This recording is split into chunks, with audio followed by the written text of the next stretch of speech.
Selamat siang, Assalamualaikum warahmatullahi wabarakatuh. Salam sejahtera untuk kita semuanya.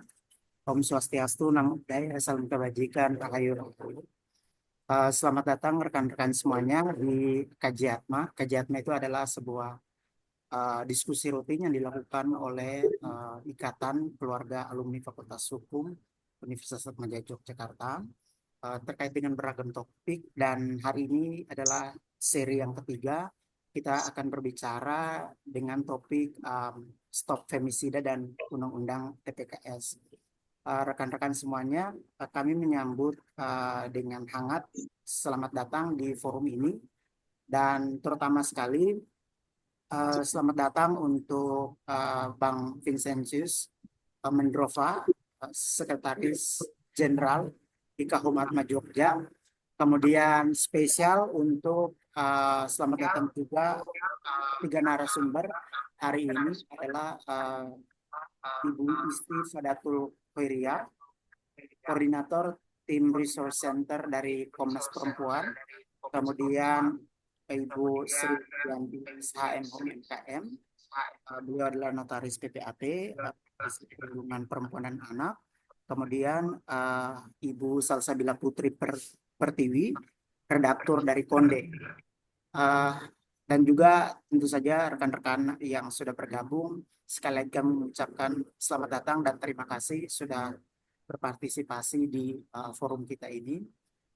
Femisida adalah topik yang cukup menarik, tapi ternyata dalam praktek itu tidak menjadi satu perhatian khusus, bahkan tidak menjadi semacam cause celebre, terutama juga kita para penggiat, pembelajar, dan juga yang berprofesi di bidang hukum gitu ya, ketika berbicara mengenai femisida.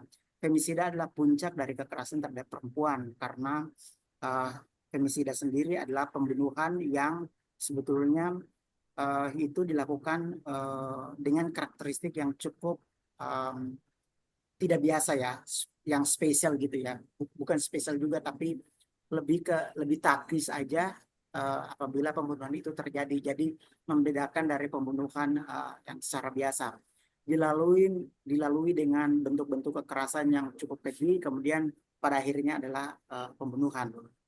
Jadi sebetulnya ini dalam momentum memperingati 16 hari kampanye anti kekerasan terhadap perempuan, topik ini kita angkat untuk memberikan wawasan dan juga penyadaran ke kita bahwa penghapusan dan perlindungan kekerasan terhadap perempuan itu sebenarnya bukan hanya hal yang perlu untuk kita pahami bagi kita-kita yang mungkin punya perhatian khusus terhadap isu kekerasan terhadap perempuan ataupun juga anak.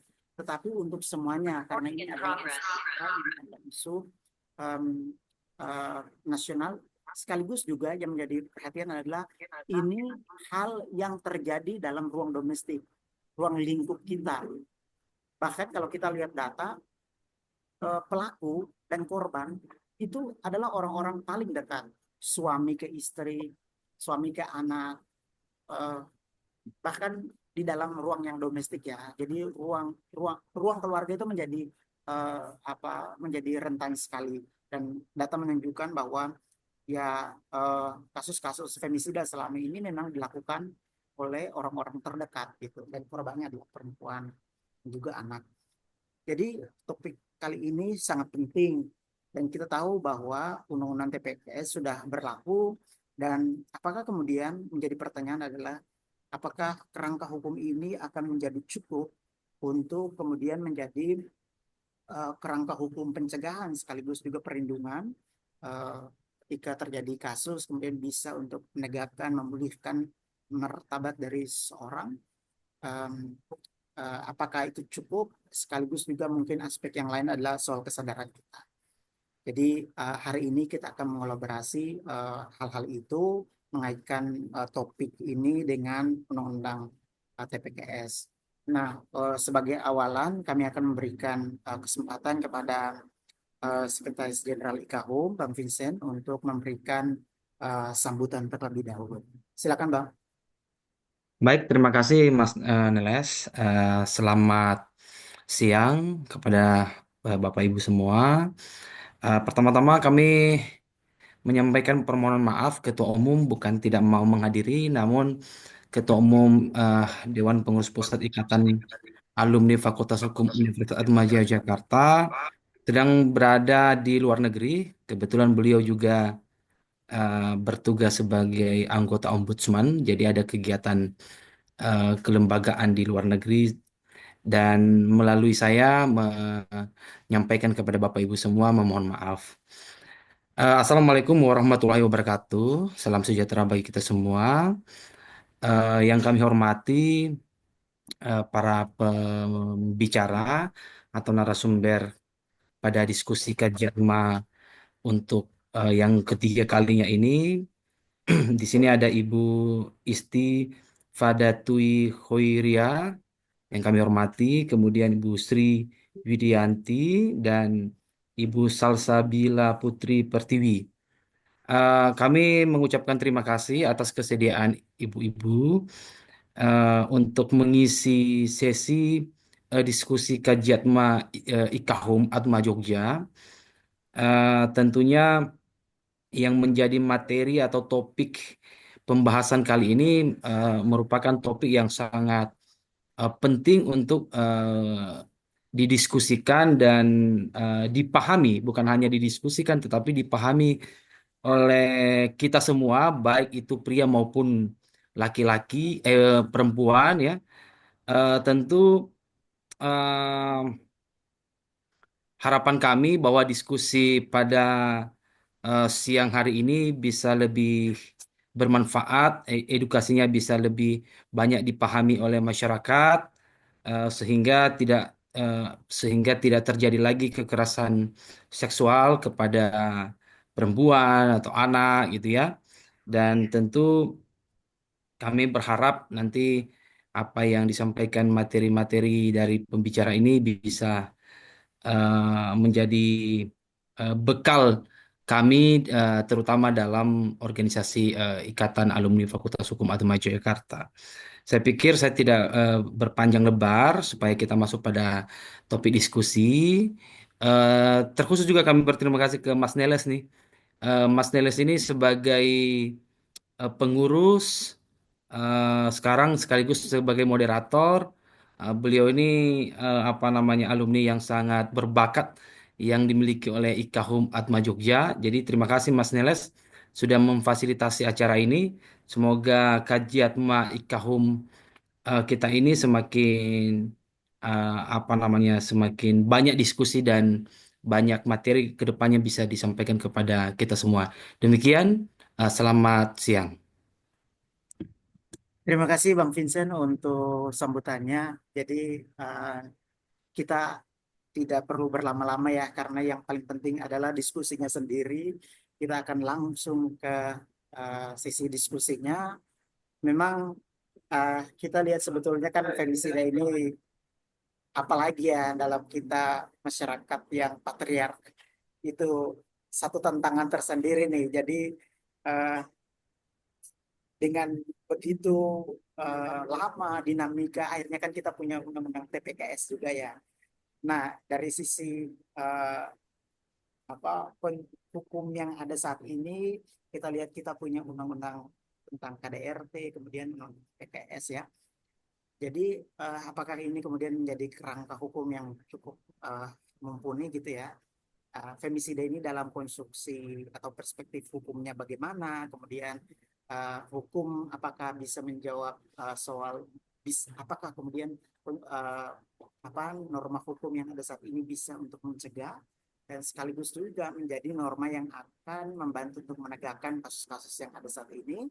Nah, untuk mengulas topik ini dari terutama dari aspek hukum ini ada Ibu Isti dari Komnas HAM yang akan memberikan pemaparan pengetahuan dan wawasan untuk kita semuanya. Saya berharap rekan-rekan mari kita menyimak dengan baik dan nanti akan ada sesi diskusi kita bisa elaborasi lebih lanjut.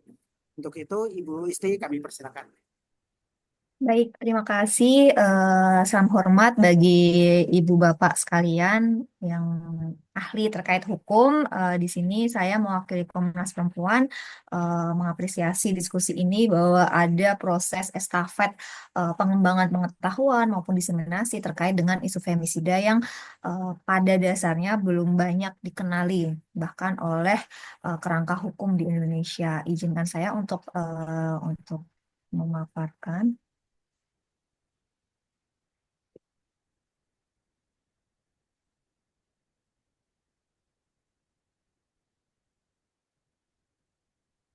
Baik, terkait dengan isu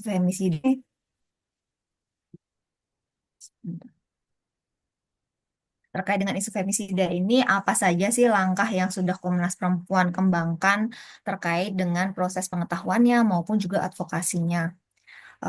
Mungkin peringatan dulu bahwa beberapa pembahasan akan mengandung isu sensitif yang mungkin nanti akan memicu beberapa efek psikologis maupun sesuatu nanti mungkin bisa dikondisikan atau mungkin dari panitia menyediakan psikolog, ruang psikolog dan lain sebagainya. Selanjutnya adalah sebenarnya apa itu femisida? Bahwa saat ini sudah mulai muncul beberapa eh, pemberitaan dan lain sebagainya. Tapi femisida sendiri itu apa kayak gitu. Jadi femisida itu Komnas Perempuan mengkonstruksinya seperti ini bahwa pembunuhan terhadap perempuan yang dilakukan secara langsung maupun tidak langsung karena jenis kelamin atau gendernya yang didorong oleh superioritas, dominasi, hegemoni, agresi maupun misogini terhadap perempuan serta rasa memiliki perempuan, ketimpangan relasi kuasa dan kepuasan sadistik. Jadi ada perbedaan antara pembunuhan biasa dan juga femisida. Aktor gender related ini mengunci bahwa femisida itu benar-benar gender related. Komnas Perempuan sendiri, maaf, Komnas Perempuan sendiri dalam prosesnya mengembangkan beberapa apa ya pemilahan seperti itu, yaitu yang pertama adalah femisida pasangan intim, femisida budaya, misalnya di beberapa budaya ketika perempuan melukai kehormatan keluarga, perempuan itu dibunuh, atau femisida karena mahar, atau dengan pemotongan genitalia perempuan atau P2GP. Lalu juga terkait dengan pembunuhan bayi perempuan, aborsi yang selektif terhadap gendernya. Lalu ada juga yang ketiga adalah femisida dalam konteks konflik sosial bersenjata dan perang. Pembunuhan khusus pada konflik ini perempuan dibunuh untuk menyampaikan kekuasaan yang opresornya seperti itu. Lalu yang keempat adalah femisida dalam konteks industri seks komersial. Banyak kasus-kasus ketika pekerja seks komersial dengan eh, kliennya ketika ada sesuatu yang tidak sesuai harga ataupun layanan lalu dibunuh. Lalu ada juga femisida terhadap perempuan disabilitas, femisida terhadap orientasi seksual ataupun identitas gendernya, femisida di penjara, femisida non intim maupun femisida terhadap perempuan pemilih HAM yang terjadi pada Ita F. Nadia.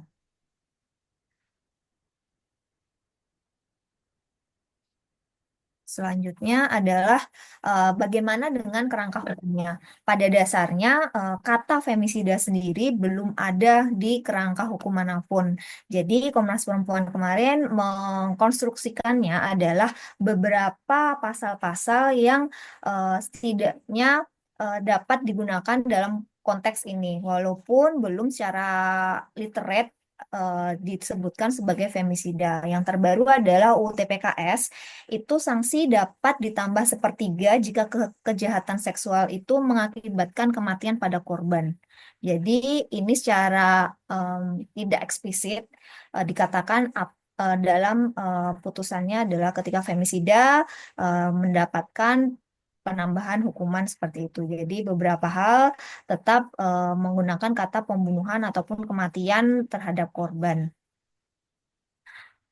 Lalu sebenarnya apa yang dibutuhkan? Yang pertama adalah pemantau femisida.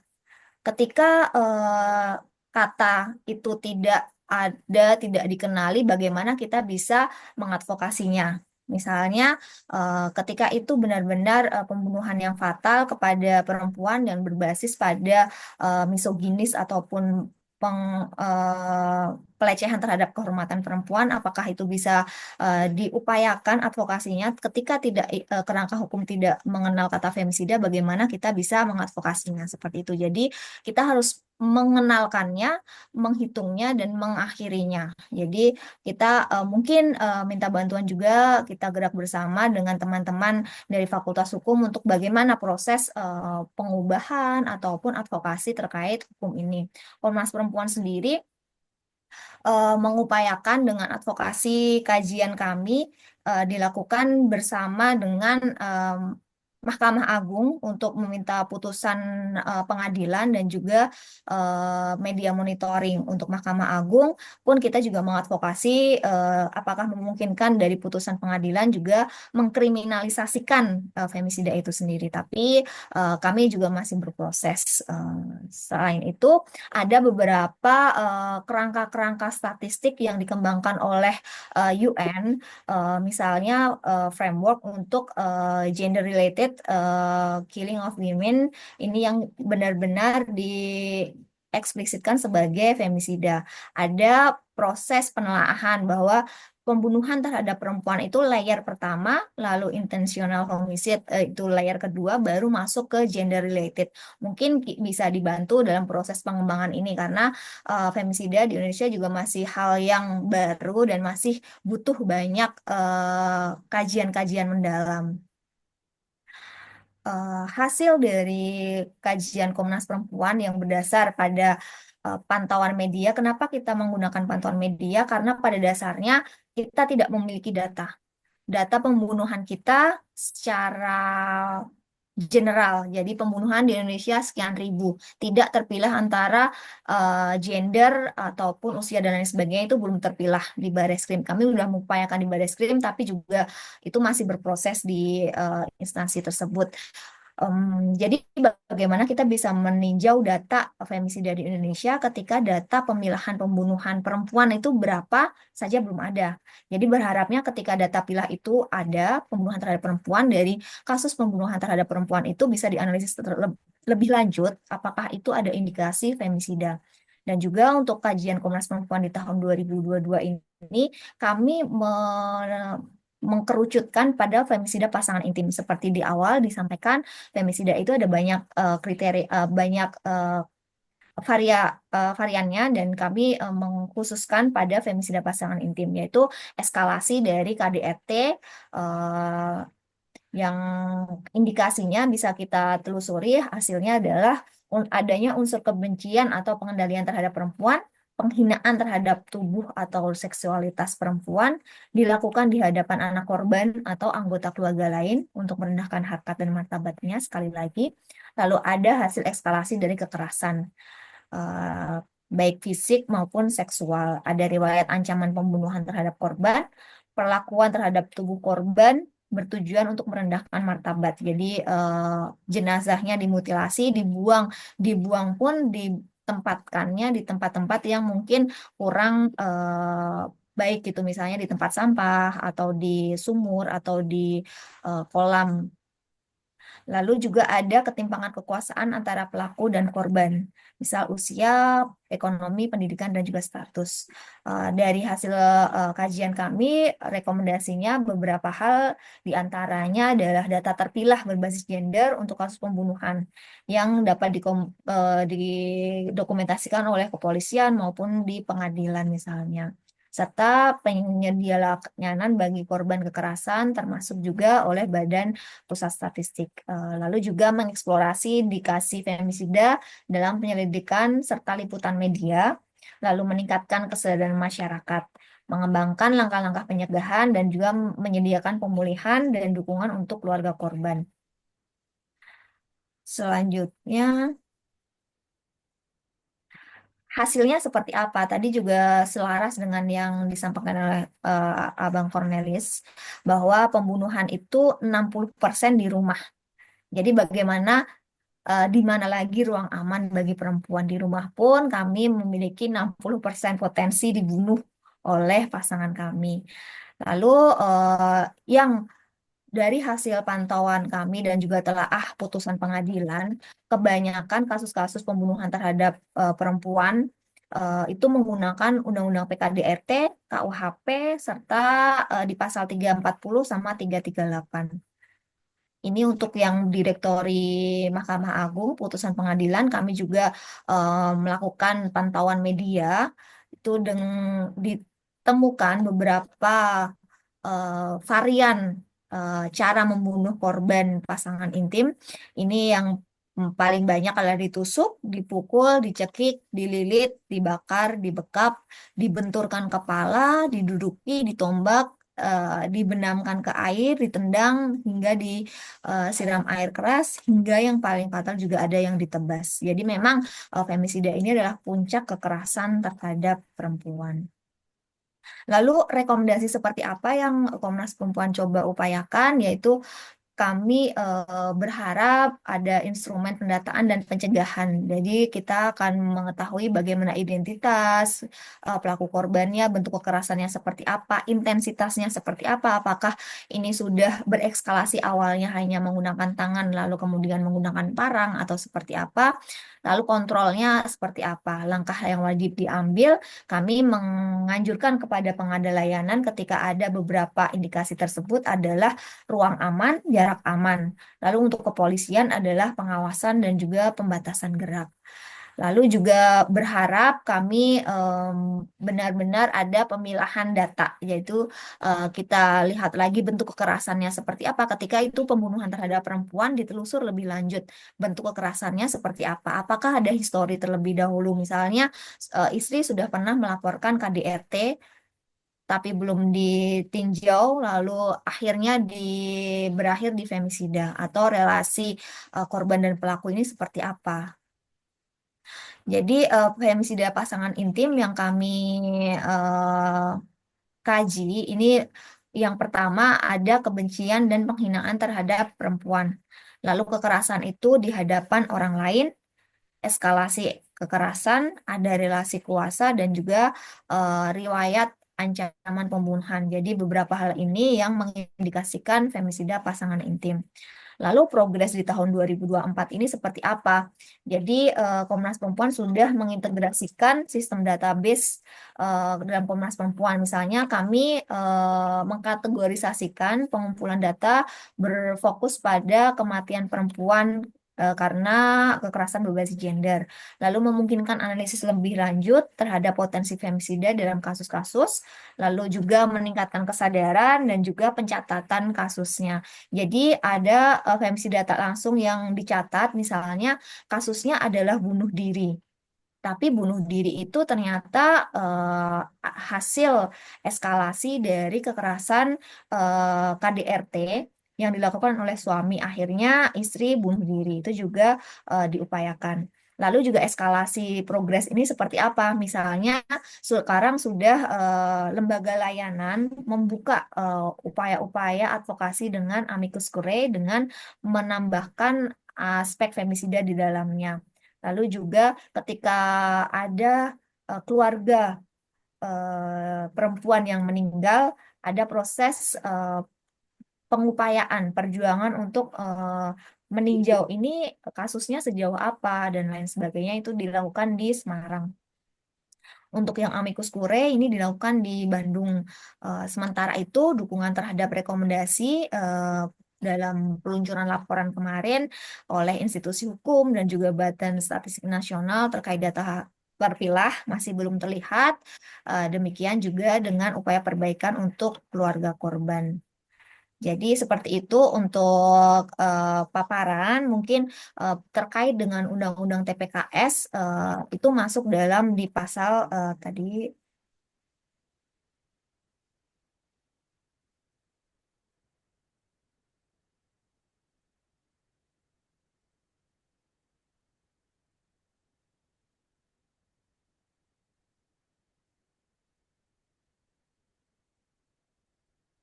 Di pasal 15 ayat 1, jadi sanksi dapat ditambah sepertiga jika kejahatan seksual mengakibatkan kematian kepada korban. Tapi sekali lagi kata femisida sendiri itu belum masuk dalam kerangka hukum di Indonesia. Jadi banyak kajian yang diperlukan untuk bagaimana caranya kita mengkriminalkan femisida, pelaku femisida. Jadi sungguh berharap diskusi-diskusi di bidang hukum ini nanti dapat memberikan dorongan kepada pemerintah ataupun nanti teman-teman lembaga layanan atau organisasi masyarakat sipil untuk mendorong perubahan undang-undang untuk segera mengkriminalkan femisida seperti itu. Untuk buku kajiannya nanti kita bisa di-share tautannya dari saya. Banyak saya murni dari saya kembalikan ke moderator. Baik, terima kasih Bu Isti, pemaparan yang sangat menarik ya. Dan saya pikir mungkin Komnas dan IKHUM bisa berkolaborasi ya, dalam artian untuk diseminasi pengetahuan. Kemudian IKHUM juga banyak ya dari teman-teman yang lawyer yang juga peduli soal isu perempuan, soal anak. Ini bisa jadi semacam center ya, pengaduan atau untuk menangani kasus ini. Mudah-mudahan bisa kita bekerja sama, kolaborasi di aspek itu ya. Ya, Baik, terima kasih banyak. Sangat menarik ya. Saya juga jadi punya pengetahuan yang soal femisida ternyata seluas itu. Dan pelakunya begitu dari sisi aspek yang kemudian bisa terjadi, ruang-ruang yang bisa terjadi femisida itu ternyata ada banyak, pelakunya bisa melibatkan banyak pihak, dan kita punya kerangka regulasi yang sudah ada, tapi kan lalu pertanyaan soal ketika terjadinya kasus ini kan belum banyak nih korban yang bisa speak up, apalagi kadang-kadang tuh kalau misalnya terjadi ke istri, terjadi ke keluarga, itu belum tentu itu bisa kebongkar kan. Nah, dengan adanya center pengaduan, center yang bisa kemudian konseling dan seterusnya, nah itu ya mungkin akan sangat membantu korban untuk bisa speak up. Selamat datang Kak Salsabila dari Konde. Saya tadi lihat sudah bergabung ya. Kak Salsabila, ini kita sambil berjalan, jadi nanti kakak di sesi ketiga ya, pemaparan yang ketiga maksud saya. Kita akan ke Mbak Sri. Mbak Sri adalah seorang praktisi perlindungan anak juga, punya pengalaman untuk soal pendampingan kasus-kasus perempuan dan anak. Sebelum akhirnya menjadi seorang notaris, tapi sebelumnya beliau adalah lawyer untuk kasus-kasus perempuan dan anak. Nah, bagaimana kemudian Mbak Sri ya, melihat hubungan kekerasan ini atau hubungan kekerasan, kasus-kasus kekerasan itu berujung ke femisida, pembunuhan yang begitu tragis. Kemudian bagaimana sebetulnya peran dari para pendamping ya, bisa memberikan pendampingan kepada korban, berikan advokasi hukum ya, dan juga sebenarnya faktor-faktor apa saja sih yang berkontribusi sangat kuat terhadap timbulnya kekerasan terhadap perempuan yang akhirnya ke femisida itu sendiri. Mungkin Mbak Sari bisa mengelaborasi, memberikan pemahaman ke kita semuanya supaya kita sudah tahu bahwa atau kita punya pemetaannya terkait dengan hubungan-hubungan, relasi-relasi yang sangat berpotensi ke arah sana, dan bagaimana kemudian kita sebagai pembela, pendamping ini bersikap ya ketika berhadapan dengan kasus-kasus kekerasan seperti itu. Silakan Mbak Sri. Selamat siang. Salam sejahtera untuk kita semua. Ya, sebagaimana yang tadi sudah banyak disampaikan Mas Niles bahwa femisida yang berdasarkan data femisida itu sebetulnya sudah lama terjadi. Saya berkecimpung di permasalahan femisida yang sekarang dikenal dengan femisida atau adalah kekerasan terhadap anak dan perempuan itu dari tahun 2022. Iya. Itu memang banyak terjadi banyak terjadi itu justru di lingkungan yang terdekat. Itu dari penelitian kami, yaitu dari tahun 2007 sampai 2020 itu yang kami catat itu hampir 55% dari orang terdekat yaitu suami. Kemudian Mbak, maaf suaranya menggema, jadi satu mic-nya mungkin di unmute dulu ya. Oh ya, Kan ada dua tuh. Oke. oh ya, sudah jelas. Sebetulnya terhadap ini sudah sebetulnya ini sudah lama, jelas Mas. Sebetulnya sudah lama tentang feminisida ini, yaitu yang kami catat dari 2006 sampai 2020 itu 55% itu pelaku adalah dari orang terdekat yaitu suami, kemudian pacar, kemudian kerabat, dan sisanya orang yang tidak dikenal. Nah, jelas? Ya Mbak, suaranya dibesarin dikit aja nggak apa-apa. Oh ya, Tapi sudah jelas. Oke, silakan Mbak. oh ya. Jadi apa yang saya maaf.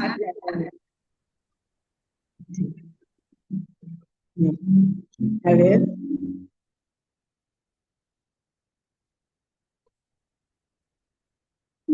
Apa yang saya teliti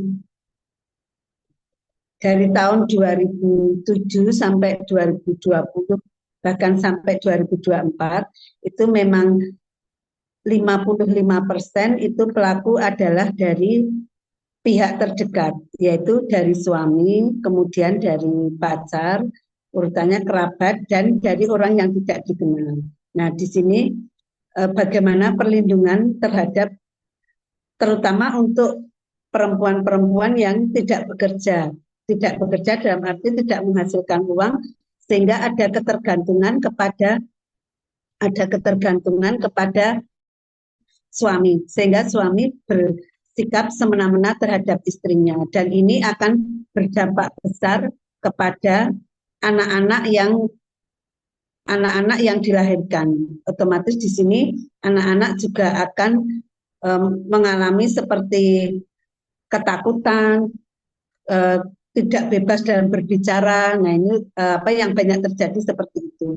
Kemudian untuk mengantisipasi, kami sudah melakukan kerjasama dengan pihak seperti Polres, kemudian rumah sakit, dan beberapa rumah-rumah perlindungan untuk para korban. Karena korban di sini yaitu istri itu takut untuk menyampaikan apa yang menjadi keluhannya, sehingga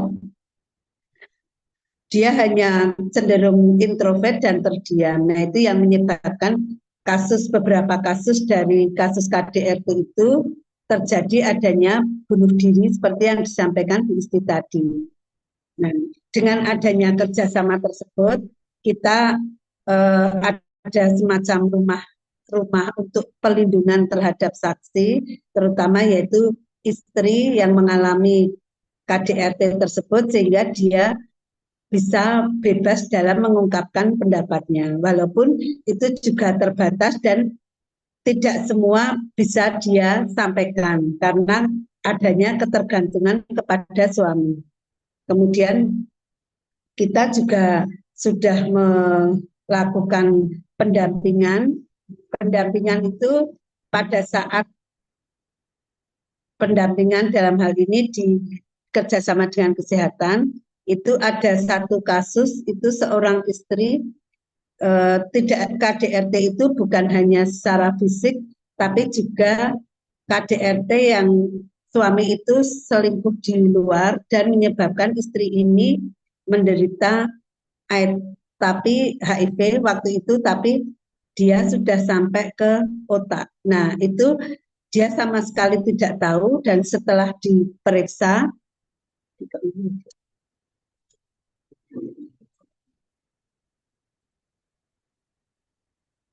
setelah diperiksa ternyata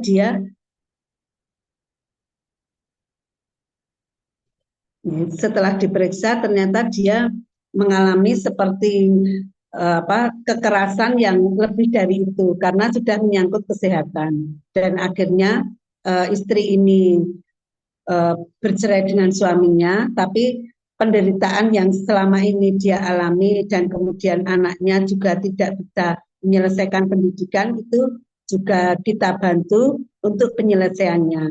Tapi ini sebatas yang kita tahu hanya yang ada di permukaan kota, tapi barangkali ada beberapa juga yang di daerah terpencil yang kita juga belum melakukan sosialisasi, dan itu banyak terjadi di daerah-daerah. Kemudian kedepannya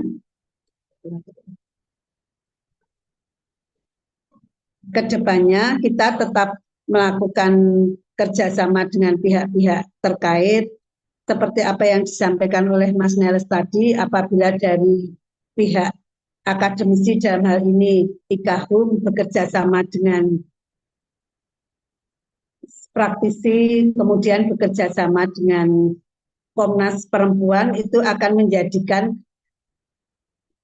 masyarakat lebih tahu bahwa adanya feminisida ini harus kita hilangkan dengan cara bukan hanya dengan hukuman, tapi agar mengurangi tindakan-tindakan tersebut di dalam atau pada masyarakat. Karena tindakan apa yang dialami oleh perempuan dan juga anak dengan sendirinya ikut karena ibunya mengalami seperti itu sangat merugikan perkembangan dan psikologis daripada anak dan perempuan ke depannya.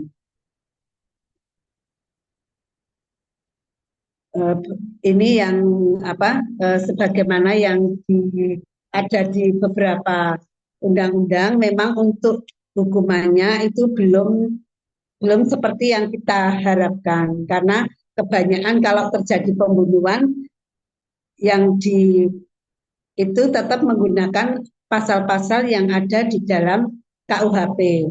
Sementara yang kita harapkan bagaimana pelaku ini menjadi jerah sehingga kedepannya menjadi orang-orang yang atau perempuan dan anak yang menjadi korban daripada kekerasan ini menjadi prosentasenya menjadi menurun. Itu yang diharapkan dari kami sebagai praktisi. Namun beberapa yang sudah kami lakukan yaitu melakukan perlindungan, melakukan pendampingan, dan bekerja sama dengan instansi-instansi terkait. Tetapi masalah feminisida dan kekerasan itu tidak mungkin akan hilang begitu saja tanpa kita semua peduli terhadap permasalahan tersebut. Barangkali ini Mas Nels, nanti untuk paparannya akan saya sampaikan dan kami share melalui moderator. Terima kasih. Terima kasih Mbak Sri. Ya memang menarik ya. Salah satu poin penting yang saya bisa tangkap dari Mbak Sri ini adalah kita lihat kondisi ketika si perempuan itu tidak mandiri. Itu memang sangat rentan sekali ya. Dan ternyata dampaknya itu tidak hanya ke katakanlah perempuan, tapi kemudian keluarga, anak. Itu yang paling penting juga ya buat kita semua menyadari bahwa ternyata kasus-kasus kekerasan itu punya dampak yang sebegitu mengerikan gitu ya. Dan tentu saja nanti ujungnya ya sebagaimana hari ini kita diskusikan adalah femisida. Tapi bahwa jalan panjang soal kekerasan itu memang harus kita putus ya, seperti tadi Mbak Sri katakan. Nah, kemudian di dalam praktiknya bagaimana sih konstruksi ataupun data-data femisida yang terungkap? Ya mungkin terungkap bisa saja datanya tidak banyak juga ya, karena ini kan semacam gunung es yang terbuka 60% katakanlah seperti tadi sudah disampaikan Mbak Isti dari Komnas, itu memang yang terekam, yang terekor yang bisa kita lihat, yang dilaporkan, tapi kita bicara bahwa femisida banyak terjadi di ruang domestik. Bahkan si korban sudah meninggal dunia, ya pada akhirnya kan persepsi bahkan penegak hukum sendiri karena sudah meninggal, ya sudah gitu, tidak bisa terungkap lagi, tidak kemudian dilaporkan lagi karena kasus dianggap korbannya sudah meninggal. Nah ini bagaimana kemudian kita melihat uh, hal ini sebagai sebuah tantangan dan uh, kita lihat sebenarnya ini sebabnya apa sih kondisi yang terjadi saat ini, uh, kondisi apa penyebab sosial, penyebab dari sisi budaya, ya dari sisi konstruksi sosial kita yang terjadi saat ini, kenapa uh, itu bisa terjadi, apa sih penyebab dan latar belakang semuanya itu. Dan ketika kasus itu terjadi, kita yang mungkin mendengarkan, tahu tentang kejadian itu, bagaimana seharusnya kita bersikap. Nah, untuk membantu, untuk memberikan pemahaman dari aspek itu, Kak Salsabila adalah mungkin orang yang tepat. Karena Konde adalah sebuah media yang cukup kritis dan juga banyak memberitakan isu-isu tentang kekerasan, isu-isu femisida juga. Oleh karena itu, waktu saya berikan ke Kak Salsabila, silakan.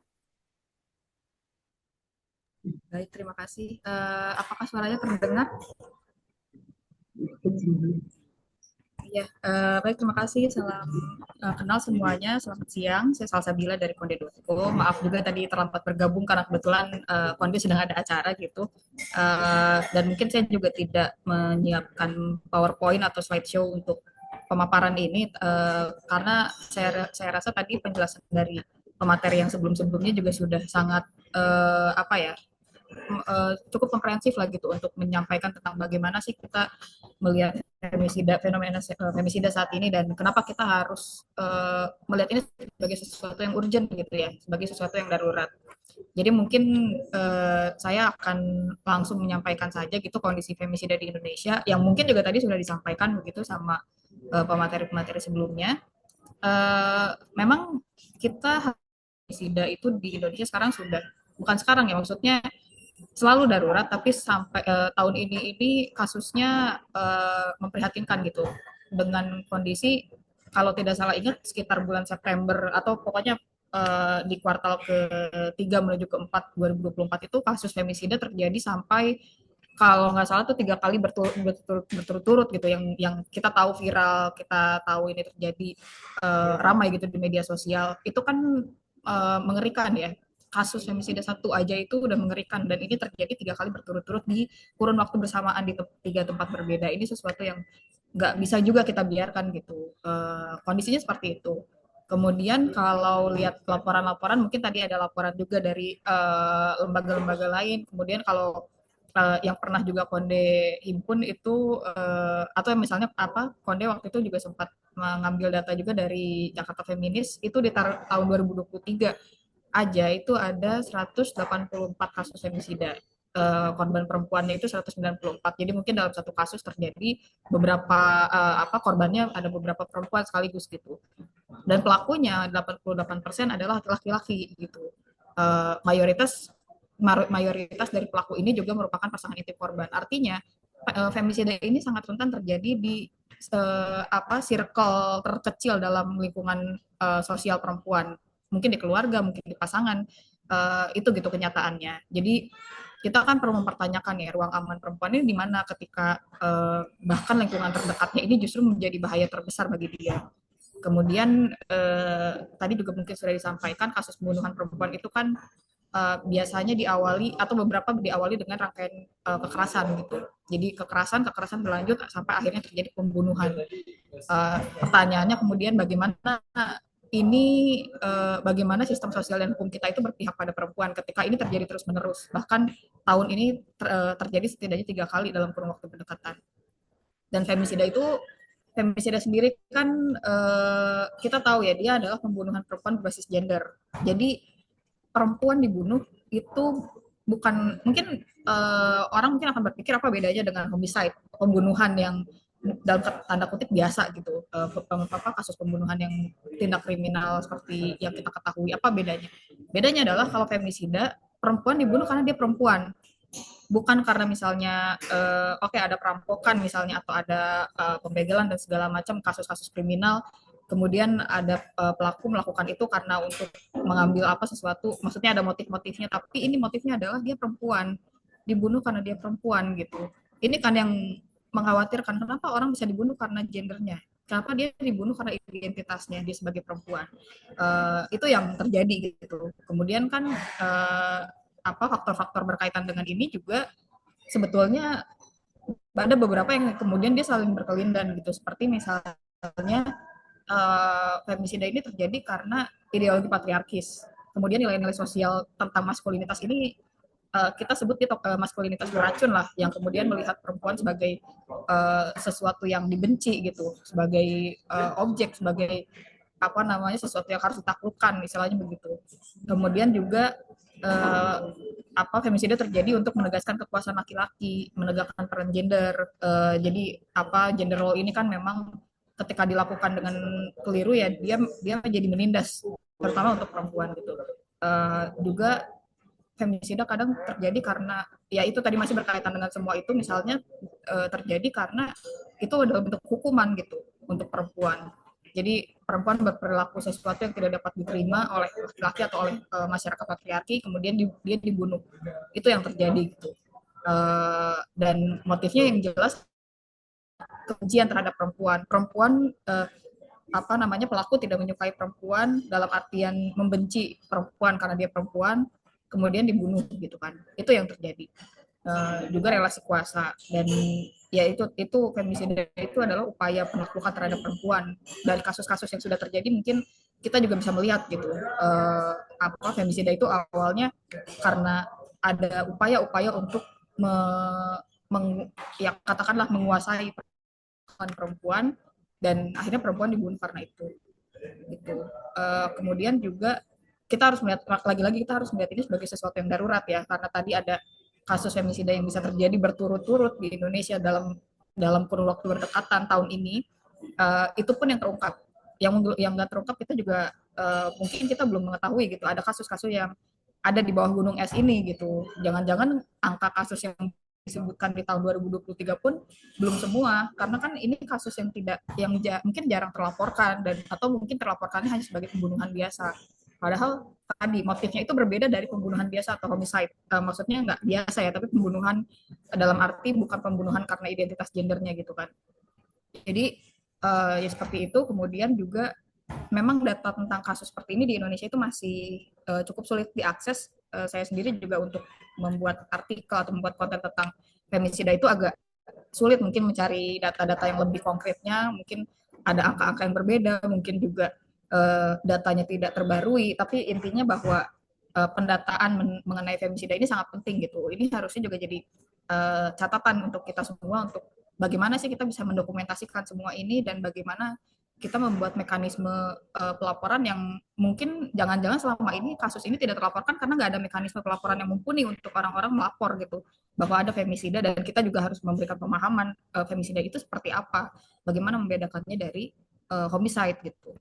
Kemudian ya lagi-lagi ini darurat karena ini terjadi di lingkungan terdekat perempuan, di keluarga, di pasangan, dalam hubungan intim. Itu kan apa, itu mengerikan ya. Maksudnya berarti perempuan tidak punya ruang aman gitu untuk apa namanya, untuk kemudian dia merasa aman dan dia terlindungi ketika di lingkungan terkecilnya seperti itu, apalagi ketika kita bicara soal femisida yang skalanya jauh lebih besar, genosida gitu kan. Di genosida ini juga kadang kita bisa meliputi femisida itu sendiri, kemudian apa namanya, ada banyak kasus gitu femisida yang terjadi secara massal, yang korban-korbannya dibunuh ya karena dia perempuan aja, dan itu bukan cuma satu orang dua orang dalam satu kasus, misalnya bisa jadi ratusan atau ribuan atau bahkan ratusan ribu orang di dalam satu kasus itu yang terbunuh. Itu kan apa, menyedihkan ya, maksudnya apa namanya, kita masih ada di sini gitu, kita masih menghadapi masalah itu secara nyata.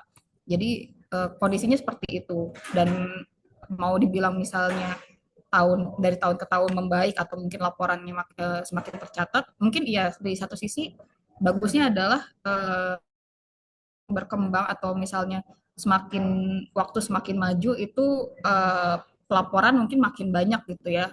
Mungkin ada orang yang maksudnya kesadaran itu mulai muncul gitu, kesadaran bahwa kita bisa melaporkan ini, kita bisa melaporkan terjadi kasus femisida dan kita tahu bagaimana membedakan femisida dengan kasus-kasus kriminal yang lain. Tapi di sisi lain ini juga memprihatinkan gitu bahwa ini masih terjadi dan apa tindakan terutama tindakan negara gitu, tindakan pemerintah untuk menghentikan ini gitu. Bahkan bukan mencegah, bukan mencegah lagi ya, lebih lebih ke bagaimana menghentikan ini karena ini masih berlanjut, masih terjadi dan bagaimana mekanismenya gitu, bagaimana kemudian kita memastikan perempuan bisa terlindungi dan femisida ini berhenti gitu, seperti itu. Kemudian bagaimana kalau misalnya bicara tentang bagaimana masyarakat bersikap seharusnya gitu ya terhadap kasus femisida, sebetulnya yang paling tepat ya memang kita tadi memahami dulu ya bahwa femisida ini kasus yang berbeda dan dia kasus yang spesifik gitu, pembunuhan yang spesifik karena perempuan gitu, karena dia perempuan. Dan juga yang jelas jangan sampai masyarakat dan juga media, kalau saya ngomong media karena saya juga berasal dari media gitu ya, masyarakat dan media penting untuk tidak kemudian membentuk stereotip gitu, stereotip dan kemudian malah jadi merevictimisasi korban dengan kalimat-kalimat yang bias gitu. Misalnya bagaimana kita melihat kasus femisida yang ketika terjadi itu yang dilihat memang ya tentunya jangan kondisi bagaimana kondisi korban ketika dibunuh gitu, apa yang membuat orang-orang mungkin beberapa kalau di media ya mungkin ada beberapa headline atau narasi yang mengarahkan seakan-akan oh ya korban dibunuh karena misalnya pakaiannya seperti ini, karena perilakunya seperti ini seperti itu kan kita jadi membuat kewajaran ya, mewajarkan bahwa ya wajar itu femisida terjadi, wajar kekerasan terjadi, itu jangan sampai terjadi. Nah, seharusnya masyarakat tidak seperti itu yang harus kita ingat. Itu juga menurut saya peran banyak pihak ya, termasuk media itu juga penting, karena kan persepsi-persepsi seperti itu bisa jadi terbentuk secara massal lewat narasi-narasi yang muncul entah di media atau di manapun lah yang kemudian bukan menggiring, membentuk opini publik gitu. Bagaimana juga pemerintah atau misalnya tokoh publik berpendapat soal itu juga penting gitu. Dan kita juga perlu membangun solidaritas untuk menghentikan femisida ya, karena ini bukan kerja individu, jelas bukan kerja individu, dan lagi-lagi tadi yang mungkin saya sudah sebutkan juga, ini ini peran semua pihak gitu. Ini nggak bisa ditangani misalnya hanya oleh aktivis perempuan, nggak bisa misalnya oleh Komnas Perempuan saja atau misalnya oleh media saja, ini harus semua, karena ini kekerasan yang kalau memang ini tidak ditindaklanjuti ini jadi kekerasan sistemik gitu. Femisida, sudah terjadi femisida, tidak ada hukum yang ditegakkan, tidak ada sanksi yang diterapkan pada pelaku yang sesuai dengan tindak kejahatannya, dan tidak ada perlindungan terhadap perempuan, kemudian ini akan terus berlanjut, ini akan jadi siklus dan dia akan jadi bola salju yang semakin besar gitu kan. Itu yang kita perlu perhatikan gitu. Mungkin kalau dari saya segitu aja ya, karena tadi juga pemaparan yang dari materi-materi sebelumnya sudah sangat menjelaskan bagaimana situasi kekerasan terhadap perempuan dan kekerasan berbasis gender saat ini. Dan yang jelas itu tadi peran ini penting untuk diingat oleh semua, solidaritas bahwa kita harus menghentikan femisida, bukan cuma oleh masyarakat, bukan cuma oleh aktivis, bukan cuma oleh Komnas Perempuan atau oleh media, tapi semua gitu. Dan ini harus jadi perhatian bersama bahwa jangan sampai apa yang terjadi tahun 2024 ini sampai 3 kasus atau beberapa kasus sekaligus dalam waktu pendekatan ini terjadi lagi. Oke, terima kasih Kak Sabila untuk pemaparannya. Saya jadi membayangkan ya bagaimana kemudian tantangan dari perempuan-perempuan pembela HAM di sektor pertambangan, di sektor masyarakat adat ya. Mereka yang saat ini sedang berupaya untuk mempertahankan ruang hidup dan penghidupannya begitu ya. Itu kan punya potensi ya terhadap ancaman yang mungkin saja akan berujung ke femisida itu akan sangat tinggi. Saya agak khawatir juga ke situ karena beberapa rekan kawan yang saya kenal mereka sedang berjuang juga di sektor tambang karena memang dan juga di sektor kehutanannya. Karena sebenarnya mereka itu adalah garda terdepan. Pejuang-pejuang yang laki-laki itu sudah tidak bisa diharapkan Karena justru kalau yang laki-laki ada di garda terdepan tuh akan sangat rentan sekali terjadi pembunuhan dan seterusnya. Nah, perempuan-perempuan itu berada di garis terdepan itu sebagai membuat formasi perlawanan terhadap apa para pemodal, kemudian yang berupaya untuk merenggut atau mengambil hutan mereka, lahan mereka dan seterusnya. Ya, saya rasa ini penting sekali, yang menarik sekali teman-teman, bahwa topik yang saat ini kita diskusikan seperti tadi Salsabila sudah bilang itu, kesadaran kita dan juga kepedulian kita terhadap potensi dan juga kasus yang terjadi. Teman-teman kita adalah pembelajar hukum, para praktisi hukum.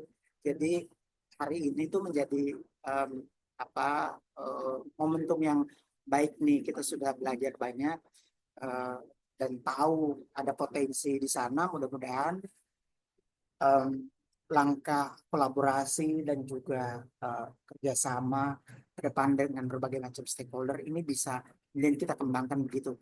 Nah, rekan-rekan, tadi pemaparan dari para pemateri. Sekarang saya berikan kesempatan buat rekan-rekan, teman-teman, Bapak Ibu yang mau bertanya, yang mau berdiskusi bersama, dipersilakan. Ya, oke, yang pertama Pak Agung. Silakan, Pak. Ya, mau langsung ya. Semoga suara saya terdengar. Terima kasih Bang Neles dan Ikahum yang telah membuka ruang diskusi ini dan para narasumber yang banyak memberikan informasi dan pencerahan. Ini harus saya akui ini memang persoalan yang terabaikan dan saya pribadi itu harus jujur dan juga malu karena saya baru memperhatikan persoalan ini padahal sebagai insan hukum gitu ya yang turut mengabaikan.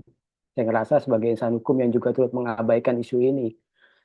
Eh, Lalu kalau saya mencoba dari apa yang telah disampaikan oleh para narasumber, kemudian saya coba menarik bahwa akar masalah dari saya coba menarik dari hal yang lebih umum terkait kekerasan dan diskriminasi yang dimulai dari isu relasi kuasa, terutama tadi telah disampaikan itu terutama di ranah domestik atau rumah tangga atau lingkungan terdekat. Dan mengenai hal tersebut, saya eh, apa ya selain diupayakan melalui jalur hukum, mungkin sebenarnya itu yang menjadi harapan yang akan muncul dari diskusi ini. Selain diupayakan melalui jalur hukum atau konteks pembangunan hukum, apa sih sebenarnya yang perlu dilakukan gitu oleh masyarakat secara umum, bersama-sama maupun sebagai komunitas atau seperti ini IKAHUM atau kelompok fakultas hukum atau lain sebagainya, secara praktis maupun nyata gitu. Apa yang sih yang harus dilakukan oleh masyarakat? Pertama oleh masyarakat dan mungkin apakah penting, maaf kalau saya salah, apakah penting juga harus dilakukan, apa sih yang bisa dilakukan secara mandiri oleh perempuan gitu untuk uh, mengatasi masalah ini. Saya rasa itu dulu, Bang Neles, terima kasih banyak. Siap, terima kasih Bang Agung. Teman-teman, ada lagi? Ini sekaligus ada pertanyaan dari Bang Robi Prima. Apakah Undang-Undang Tindak Pidana Kekerasan Seksual, Undang-Undang tentang Penghapusan Kekerasan dalam Rumah Tangga, dan Undang-Undang Tindak Pidana Perdagangan Orang masih relevan digunakan saat ini? Tentu saja terkait dengan topik ini ya.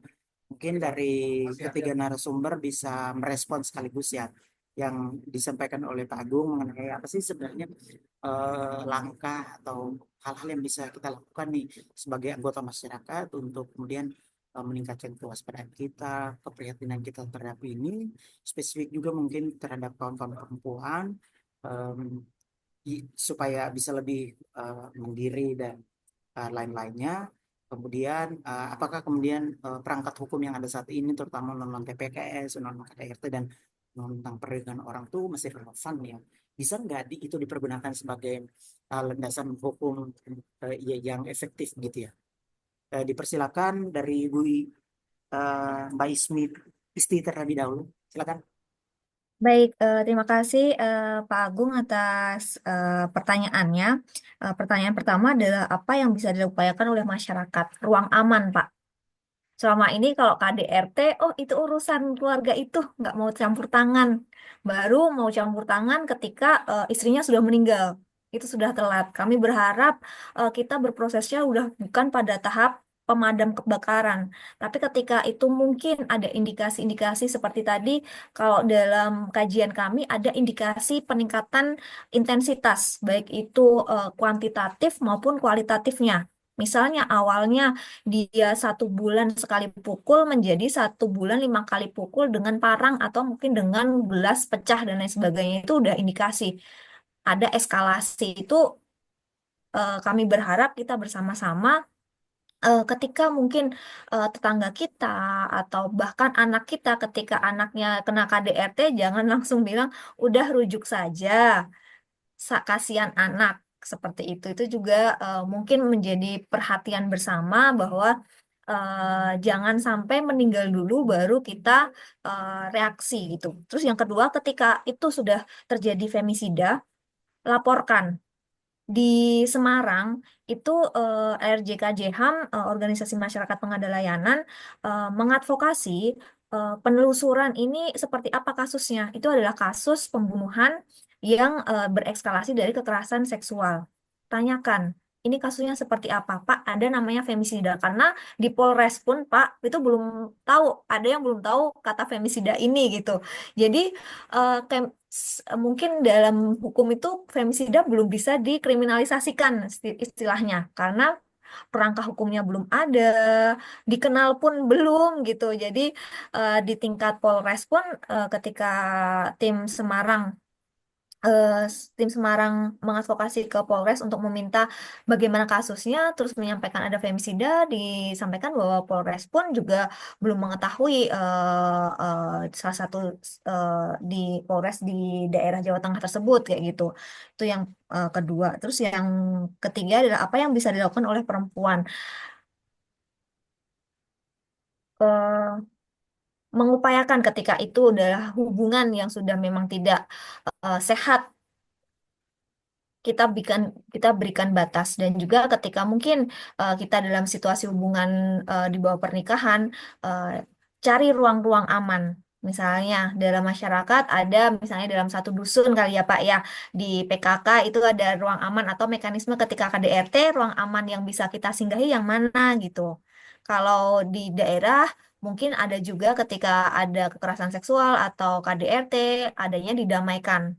Mungkin bisa ditilik lagi aspek pendamaiannya seperti apa. Jangan sampai ketika proses pendamaian istri juga terkena intimidasi dari keluarga. Terus apakah kerangka hukumnya masih relevan? Kalaupun itu belum relevan, kita mau mengkriminalisasikan femisida menggunakan apa gitu, Pak? UU TPKS pun implementasinya juga masih berproses gitu. Kalau misalnya kita mau eh, membuat satu undang-undang baru, kita semua memahami memunculkan undang-undang TPKS aja perjalanannya panjang kali lebar seperti itu. Jadi yang bisa kita lakukan adalah memaksimalkan. Jadi maksimalkan sekaligus juga mulai mengadvokasi bahwa ada namanya femisida. Ketika itu pembunuhan perempuan dan itu eh, karena gendernya, bisa tidak itu kita beri penambahan hukuman misalnya. Itu mungkin yang bisa kita lakukan gitu. Tapi mungkin dari praktisi-praktisi hukum bisa menambahkan, dipersilakan. Oke, baik. Pak Isti. Tadi pertanyaan soal undang-undang TPK sudah ya. Intinya soal implementasinya kan masih berproses juga. Jadi sebenarnya masih PR juga nih buat kita. Selanjutnya mungkin ke Mbak Mbak Sri, dipersilakan. Ya, ya, terima kasih. Tadi sudah dijawab juga oleh Bu Isti, yaitu bahwa bisa mengelola emosi karena kebanyakan itu kan faktor ekonomi juga mempengaruhi keadaan seperti ini. Nah, itu komunikasi yang bagus antara stakeholder dengan masyarakat dalam hal ini melalui pendidikan, edukasi, sosialisasi. Kalau di Jogja itu ada seperti Rita Anissa. Nah, itu sangat membantu masyarakat yang mengalami kasus-kasus seperti ini. Di situ ada juga ada rumah sehat, rumah sehat itu rumah yang dirasa nyaman dan aman untuk korban-korban KDRT. Namun harapan saya secara pribadi dan mungkin teman-teman dari praktisi dan Komnas HAM itu berharap ke depannya lebih banyak lagi rumah-rumah sehat yang dianggap nyaman untuk para korban. Karena di sini memang kebanyakan yang menjadi korban itu adalah perempuan, dan otomatis kalau seorang ibu jadi korban, anak itu akan menjadi korban juga. Nah, ke depannya itu saya perhatikan ketika anak mengalami orang tua ibu mengalami kekerasan, itu anak juga kedepannya juga bisa bersikap keras seperti apa yang dilakukan oleh ayahnya terhadap ibunya. Kedua, dia bisa menjadi seorang yang penakut. Nah, komunikasi dan juga edukasi itu sangat diperlukan di dalam masyarakat. Karena saya lihat kalau untuk di kota-kota besar, itu lembaga-lembaga itu sudah banyak, tetapi untuk di daerah-daerah itu yang belum kita belum bisa melihat secara langsung, tapi saya kira itu juga perlu adanya sosialisasi dan pendidikan kepada masyarakat. Bagaimana dari awal berumah tangga untuk mengelola emosi, itu yang penting di situ. Barangkali ini tambahan dari saya, tadi Bu Ismi sudah banyak menyampaikan. Terima kasih Mbak Sri. Kak Salsabila ada respon untuk hal itu? Silakan. Iya, mungkin kalau respon saya kira-kira mirip ya dengan Mbak Isti dan Mbak Asri gitu, bahwa yang bisa dilakukan ya memastikan ruang aman gitu, karena eh, tadi balik lagi ketika pelakunya itu terjadi atau pelakunya itu adalah orang terdekat, itu kan berarti kemana kita harus mencari keamanan itu sendiri gitu. Kemudian dari beberapa kasus yang kemudian Konde pernah mungkin liput atau pernah cover juga itu di dalam konten-konten media Konde, uh, sayangnya ruang aman itu juga justru tidak diberikan oleh pihak berwenang gitu, oleh aparat. Ketika korban melaporkan atau misalnya ada pihak keluarga korban yang melaporkan kasus femisida terjadi dan semacamnya, atau orang terdekat korban melaporkan itu, eh, apa namanya, tidak digubris gitu, atau misalnya responnya tidak ditanggapi dengan serius, entah misalnya cuma dilihat sebagai pembunuhan yang biasa, homicide tadi, atau bahkan ya diabaikan gitu, kasus itu di apa namanya, dibiarkan sampai kemudian viral baru kemudian ditindaklanjuti. Itu kan yang terjadi di beberapa kasus yang tahun ini terjadi gitu, dan itu kan sebetulnya itu harus jadi perhatian, bagaimana aparat juga gagal memberikan keamanan tersebut untuk masyarakat gitu. Bagaimana jadi apa namanya, kemana lagi nih masyarakat harus mencari perlindungan, kemana masyarakat harus mencari keadilan ketika itu gagal dipenuhi oleh aparat itu. Kemudian tadi berikutnya soal juga apa yang mungkin perempuan bisa lakukan.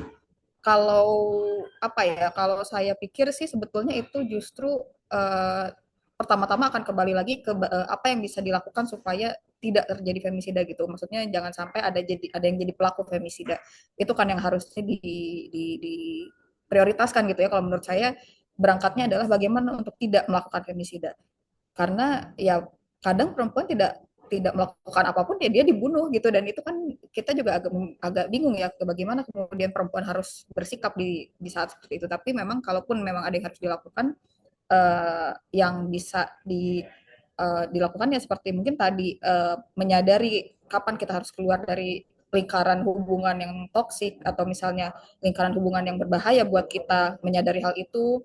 Kemudian kalau kita sebagai apa namanya, kita mungkin sebagai orang di sekitar korban ya kita menjadi support system gitu, atau misalnya di sekitar sesama perempuan kita menjadi support system, karena saya rasa yang paling penting adalah perempuan tuh membackup satu sama lain gitu, kita punya satu sama lain untuk saling melindungi.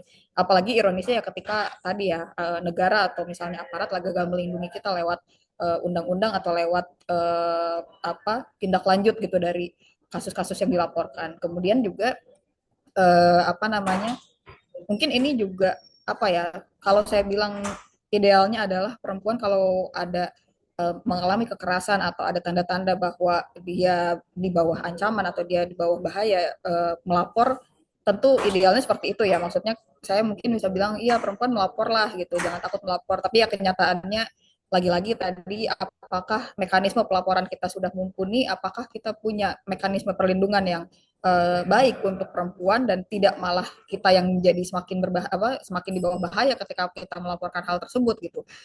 Sayangnya kan itu yang masih belum terpenuhi dan lagi-lagi makanya itu yang harus dipastikan dulu hadir gitu bahwa mekanisme hukumnya berjalan dengan baik, bahwa mekanisme perlindungannya juga pun sistem pelaporannya bisa lebih baik lagi gitu supaya perempuan ya tidak takut untuk kemudian melaporkan apa kekerasan yang terjadi pada dirinya.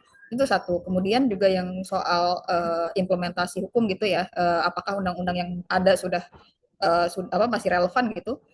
Ini kalau saya mungkin berbicaranya sebagai awam ya karena jujur saya tidak secara profesional belajar atau mendalami hukum. Saya cuma jurnalis gitu tapi memang khususnya untuk undang-undang TPKS ini karena Konde juga salah satu media yang selama beberapa tahun perjuangan mendorong undang-undang TPKS ini Konde salah satu yang konsisten gitu untuk mendorong ini supaya disahkan dan kami tahu gitu betapa panjang prosesnya, betapa sulit ini membawa ini ke legislatif dan akhirnya itu ketok palu pun dia baru langkah awal. Selebrasi kita baru selebrasi awal dan nyatanya memang saat ini uh, relevansinya menurut saya dia tentu relevan.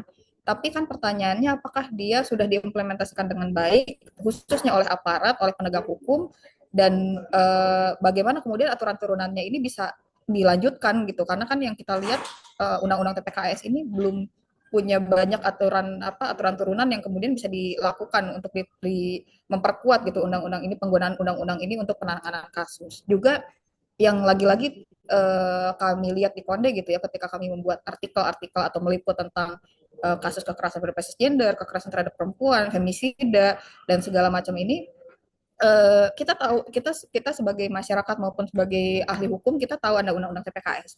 Tapi ternyata di lapangan ketika ketika korban melapor gitu ya dan menggunakan undang-undang TPKS ini penegak hukum itu beberapa tidak tahu gitu bahwa oh ada undang-undang TPKS, ada kita bisa pakai ini, kita bisa menegakkan hukum untuk perempuan tuh dengan undang-undang TPKS enggak gitu.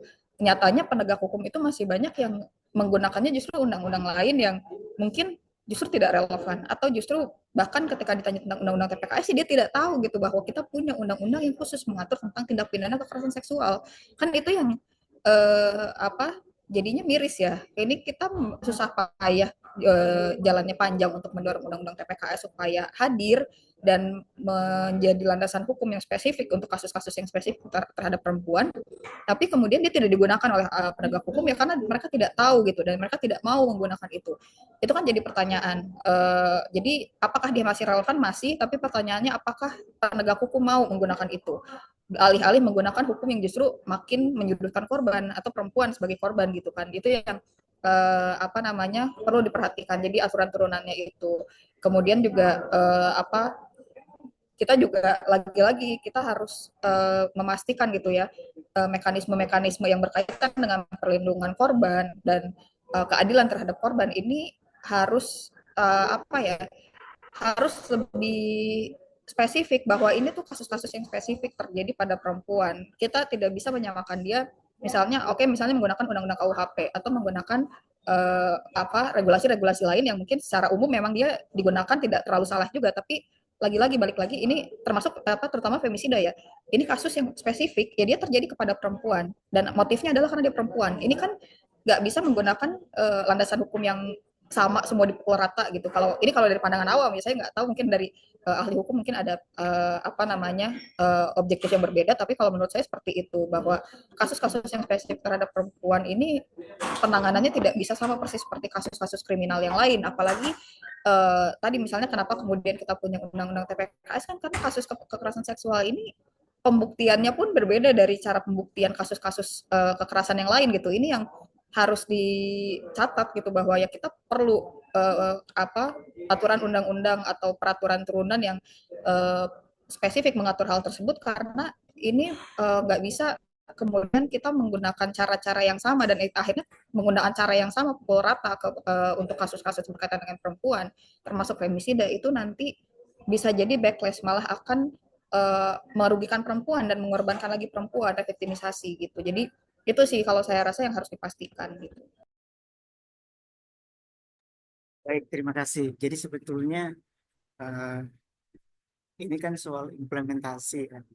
Jadi kayak kan kita banyak ya dengar cerita ketika perempuan melapor gitu ya kasus KDRT katakanlah pas pembunuhan terhadap perempuan itu kan seringkali respon aparat penegak hukum kita tuh di luar nurul lah, tidak masuk di akmal kira-kira gitu ya. Jadi kadang-kadang tuh justru yang disalahin tuh si ya ya kenapa lu harus berpakaian seperti itu kan kira-kira gitu ya. Atau ya sudah ini kan sudah meninggal, keluarga tidak melaporkan katakanlah. Padahal kita yang masih peduli uh, pengen supaya kan sebetulnya gini keadilan bagi si korbannya kan kira-kira gitu, pengungkapan terhadap kebenaran. Nah jangan-jangan justru katakanlah si korban yang meninggal karena dia adalah perempuan, karena dia adalah seorang penggiat itu, justru itu adalah sebenarnya pembunuhan itu adalah simbol ya, atau sinyal yang dikirimkan untuk satu gerakan itu harus dihentikan kalau tidak mau mengalami nasib yang sama kan kira-kira seperti itu. Nah kita yang berupaya ke arah sana kadang-kadang dalam prakteknya justru mendapatkan respon eh, apa dari para kita yang justru seperti itu. Nah mungkin kita berlanjut ke ada pertanyaan dari teman-teman soal sebenarnya kita perlu nggak sih buat mengatur femisida itu spesifik. Nah mungkin saya coba bantu dalam konteksnya gini. Kan kita tahu bahwa seperti tadi Mbak Isti katakan, katakanlah unsur normanya ada tuh adalah terjadinya eskalasi gitu ya. Ketika katakanlah dalam teknis penyidikan, teknis penegakan hukum. Oke, karena ada bentuk eskalasi dari tindakan, dari soal kekerasan akhirnya berujung ke kematian. Nah, apakah mungkin ya dengan konstruksi yang seperti itu bisa semacam diatur itu sebagai bentuk apa norma femisida katakanlah seperti ini. Jadi katakanlah kita ke depan tuh punya norma yang spesifik mengatur soal femisida dengan unsur tadi itu soal eskalasi dan lain-lain. Nah itu perlu nggak ya diatur secara spesifik kira-kira seperti itu. Kemudian terkait dengan sanksi norma, ya terkait dengan norma yang memuat sanksi. Nah itu eh, apa namanya kita dari para narasumber deh itu apakah kemudian punya semacam em, pemikirannya terkait dengan sebenarnya yang layak eh, sanksi norma sanksi sanksi terhadap pelaku itu kira-kira yang seperti apa mungkin 2/3 kah atau ada sanksi-sanksi yang sifatnya lebih spesifik lagi. Ada teman kita bertanya soal kasus mana tuh Ronald Tanur ya, ini kan soal pembunuhan kekasih gitu. Kalau kita menyimak tadi para narasumber sudah mengatakan bahwa kan kasus pembunuhan terhadap perempuan itu terjadi karena ada relasi kuasa, ada sifat superioritas dari pelaku gitu ya. Nah, dalam kondisi-kondisi eh, yang seperti itu, lalu ada kondisi spesifik di kasus ini, yaitu soal suap menyuap terhadap hakim. Tentu saja ini kan berkaitan dengan soal sanksi tadi. Nah, kira-kira terhadap pelaku yang kemudian menggunakan relasi kuasa, apakah kemudian dia karena punya modal, punya uang, punya jaringan, jadi dia melakukan semacam upaya-upaya untuk kemudian membentengi dirinya atau menghambat kasus pengungkapan terhadap keadilan dan kebenaran. Nah, dalam konteks itu, ini aku kira-kira pemikiran kita terhadap penegakan penindakan sanksi terutama terhadap pelaku ini seperti apa ketika kita mengetahui ada upaya-upaya untuk menyuap aparat penegak hukum, untuk memberikan gratifikasi, untuk terutama bertujuan untuk mengamankan kasus itu. Nah, itu kira-kira apa namanya hal-hal yang mungkin bisa direspon oleh narasumber. Silakan Mbak Isti.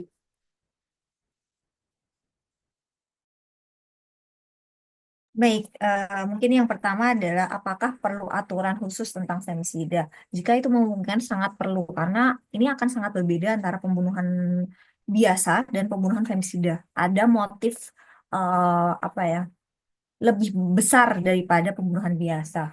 Tapi bagaimana itu diadvokasi dan bagaimana itu nanti proses perhitungannya, jujur saya sendiri juga bukan ahli dalam bagian hukum dan ini kita perlu kolaborasi bersama dari teman-teman pegiat hukum seperti apa penekanannya ketika itu adalah kasus-kasus femisida. Tapi yang perlu sebelum itu yang perlu diadvokasi juga adalah data. Bagaimana kita ingin mengadvokasi, ayo kita buat kerangka hukum untuk femisida. Bagaimana kita bisa memberitakan pentingnya femisida ketika data femisida di Indonesia saja belum ada. Kita bisa bayangkan ketika pembunuhan itu hanya ada data pembunuhan di Indonesia sekian ribu. Tidak ada pembunuhan terhadap perempuan, tidak ada pembunuhan terhadap laki-laki. Itu pintu masuk saja kita belum bisa gitu. Jadi mungkin nanti sama-sama kita advokasi bersama untuk pemilahan apa ya pemilahan kasus pembunuhan ini. Yang bisa kita lakukan adalah analisis-analisis dari media monitoring yang dipotret oleh media-media, tapi sekali lagi banyak yang tidak terpotret. Itu yang mungkin banyak kelemahan di kajian-kajian ketika data primernya belum ada. Terus sanksi terhadap pelaku yang lebih penting adalah apakah ketika itu disanksi ada jadi ketika pelaku disanksi eh, yang dirasakan paling besar pertama kali adalah ketika keluarga itu memiliki anak. Ibu meninggal, ayah di penjara. Bagaimana generasi berikutnya ini kayak gitu. Jadi hal ini sanksi pelaku perlu disanksi perlu, tapi kita juga harus mementingkan bagaimana proses pemulihan keluarga korban ini. Apakah memungkinkan kita meminta restitusi misalnya? Apakah memungkinkan kita membangun satu sistem eh, pemulihan bagi keluarga korban femisida? Karena tidak main-main nih, misalnya saya anak belum 17 tahun misalnya, saya harus kemana? Ketika ibu saya dibunuh, bapak saya yang membunuh dan dipenjara seperti itu. Ini menurut saya hal yang penting. Lalu terkait dengan Tanur, kenapa ini juga menjadi kritik bersama. Kita selalu penyelesaian kasus by viral seperti itu. Justice by viral, viral by justice seperti itu. Jadi apa yang salah? Undang-undang sudah ada pun tadi juga disampaikan oleh Mbak Putri, undang-undang sudah ada, implementasinya saja susah gitu. Kita perlu satu mekanisme yang tidak sporadis. Jadi kalau viral itu kan sporadis ya, hanya yang muncul saja yang diselesaikan gitu. Apa tidak mungkin, apa tidak bisa kita membangun satu mekanisme penanganan hukum yang lebih sistematis dan itu menjadi SOP bersama gitu misalnya. Misalnya dalam proses pendataan sajalah dari top down dari kepolisian turun ke Polres ketika ada pengaduan kasus misal KDRT gitu. Apakah boleh tidak menyarankan rujuk saja, Bu, kasihan anak-anak gitu. Kan cuma dikatain saja, Bu, kenapa harus lapor? Boleh tidak menggunakan kata-kata itu lagi seperti itu. Jadi yang dibutuhkan adalah satu gerakan masif dan itu sangat kolaboratif gitu, baik itu dari sisi hukum karena ini kan hal yang baru. Hukum belum ada, mari mungkin kalau dari sisi Komnas Perempuan kita selalu mendorong penelitian-penelitian mahasiswa, ayo gali tentang femisida ini, paparkan femisida ini di ruang-ruang akademisi seperti itu. Pun Komnas Perempuan juga mengupayakan satu pengembangan pengetahuan yang mengintegrasikan antara pemerintah pemerintah maupun pemerintah, akademisi maupun para pendamping korban maupun penyintas seperti itu. Jadi ruang-ruang diskusi ini sangat penting untuk kita membangun satu pengetahuan maupun mendorong satu advokasi terkait dengan femisida itu sendiri. Mungkin itu dari saya dikembalikan. izin tambahan satu. Eh, kan kalau kita berpatokan ke kasus-kasus domestik, KDRT, itu kan seringkali deliknya kan aduan ya, Benar. korban. Nah, itu kira-kira menghambat nggak ya upaya preventif terhadap potensi terjadinya femisida? Artinya dari segi penegakan ya, penegakan hukum tuh dia berpotensi untuk menghambat atau tidak ya? Kalau kayak gitu, artinya kalau misalnya kita ada pemikiran soal pengaturan femisida, ini kan potensi gesekannya itu ada di bagian domestiknya ini, karena kan dianggap delik aduan nih. Nah, silakan. Terkait hal itu, secara hukum saya belum memiliki kapasitas terkait hal itu. Cuman mungkin kita perlu ada satu perbaikan bahwa ketika itu saya ditampar oleh suami saya, bagaimana nih? Apakah itu hanya menjadikan ranah domestik saya sendiri atau seperti apa-apa yang bisa dilakukan oleh masyarakat dan lain sebagainya? Mungkin seperti itu. Oke, baik, terima kasih Mbak Isti. Mbak Sri, ada respon terkait dengan tadi ya, perlu tidak mengatur femisida ini secara spesifik. Kita tahu bahwa ketika mau mengatur tentang femisida, ada gesekan soal delik aduan, ya kan? Dan yang selanjutnya adalah soal ya ada kasus apa namanya Ronald Tanur itu ya, berupaya untuk menyuap para penegak hukum dalam konteks untuk menghambat kasusnya atau mengamankan kasusnya. Nah, kalau konteksnya seperti ini, kita hukuman yang baik untuk pelaku tuh kira-kira seperti apa? Silakan. Sebagaimana yang tadi sudah disampaikan Mbak Iti, bahwa harus ada, menurut saya harus ada persamaan persepsi antara para penegak hukum dan para praktisi dan juga dari Komnas Perempuan ataupun sering diadakan diskusi seperti ini sehingga ada pemahaman yang sama bahwa terhadap kasus-kasus seperti ini tidak bisa disamakan dengan kasus atau pidana biasa. Jadi ada sanksi tegas sehingga ada sanksi tegas terhadap pelaku. Menurut saya itu, dan saya baca beberapa itu, harusnya kasus seperti di Surabaya itu tidak terjadi apabila si penegak hukum dalam hal ini hakim memahami pentingnya, memahami bahwa kita harus melindungi perempuan siapapun itu dari kalangan apapun terhadap kasus-kasus kekerasan.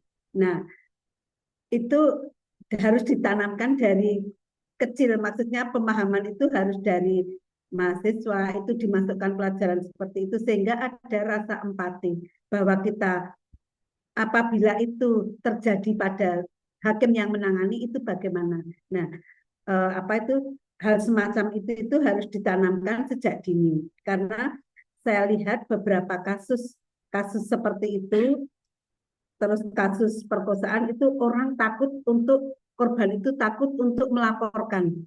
Dia pertama takut dia akan dicela. Oh, itu ternyata seperti ini. Oh, pantas seperti ini. Padahal yang saya pernah mendampingi itu dia adalah seorang penari di apa? Kalau di daerah itu kan ada ya penari. Nah, itu ketika dia itu setelah selesai acara ternyata dibuntuti oleh itu pelakunya bukan suami tapi orang lain. Nah, itu yang perlu apa itu biar ada putusan yang sama itu harus para stakeholder itu harus ada persepsi yang sama terhadap bagaimana kita meminimalisir adanya kasus-kasus seperti ini, kemudian menjadikan negara ini menjadi tempat yang nyaman, tempat yang aman bagi semua perempuan, terutama untuk korban-korban daripada kasus-kasus KDRT maupun kasus feminisida ini. Karena saya kira belum banyak orang yang tahu tentang hal ini seperti yang disampaikan Mbak Istri, sehingga perlu banyak sosialisasi. Kemudian khusus untuk anak dan disabilitas itu untuk prinsip restorasi justice itu seharusnya tidak diberlakukan. Karena ketika anak mengalami kasus seperti itu ataupun perempuan kemudian tidak diperlakukan secara adil, dia akan menjadi lebih tidak berani untuk mengungkapkan. Padahal pengungkapan itu berawal dari para korban. Kalau korban saja dan sekitarnya sudah tidak berani mengungkapkan karena misalnya ada ancaman dan sebagainya, bagaimana untuk di daerah-daerah lain? Semakin kita tidak tahu potret-potret lain yang terpendam dan masyarakat tidak tahu, semakin kasus ini banyak terjadi. Jadi pertama memang harus ada sosialisasi dan ada hukuman jera terhadap aparat hukum terutama hakim yang memberikan mau menerima suap ataupun memberikan hukuman yang ringan terhadap kasus-kasus seperti ini.